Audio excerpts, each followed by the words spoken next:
ওকে, আজকে আবার বার হয়ে গেছি রুম থেকে, যাচ্ছি কলেজের দিকে একটু। আজকে রিপাবলিক ডে, তো সর্বপ্রথম জানাই আপনাদের সবাইকে হ্যাপি রিপাবলিক ডে, 26শে জানুয়ারি। তো কলেজে যাচ্ছি, কলেজে ডেকেছে আজকে, কিছু প্রোগ্রাম আছে, ওই জন্য রুম থেকে বাড়ালাম সকাল উঠে। চোখ তো খুলছিল না, তাও কি করবো, কষ্ট মষ্ট করে উঠলাম তিনজনেই। ওই আমাদের রুমে থাকে আসিফ, আর মামুন তো কি বলবো, মামুন গোটা রাত ঘুমায়, समझ रहे हो समझ रहे हो অন্য চালিয়েছে। এখন বার হচ্ছিল না, জোর তোর করে উঠিয়ে ড্রেস ট্রেস পরালাম। তো যাচ্ছি, দেখি কি হয় কলেজে রিপাবলিক ডে তে। এই যে খাওয়া দাওয়া হোক না, খাওয়া দাওয়ার জন্য যাচ্ছি মেন।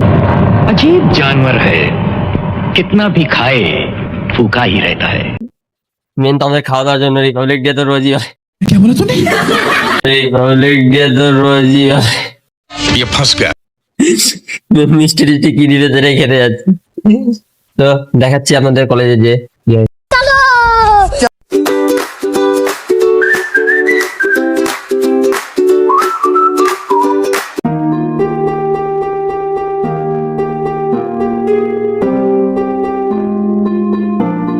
বন্ধুরা দেখো, প্রজাতন্ত্র দিবস হয়ে গেছে, তো লাড্ডু খেতে দেয়নি এদেরকে, তাদের জন্য এখানে রাগ করে বসে আছে। দেখো রাগ করে মুখ লুকাচ্ছে, এখানে চিনতে পারছি প্রজাতন্ত্র দিবসে এদের লাড্ডু দেয়নি বলে রাগ করে বসে আছে এখানে বেঞ্চে, আর আন্দোলন করবে ভাবছে। अभी मजा आएगा ना भिड़ो। ভাবছি আমাদের আন্দোলনে সামিল হয়ে যাবে। के लिए फिलहाल इतना ही। आपकी तरह मैं भी मायूस हूँ।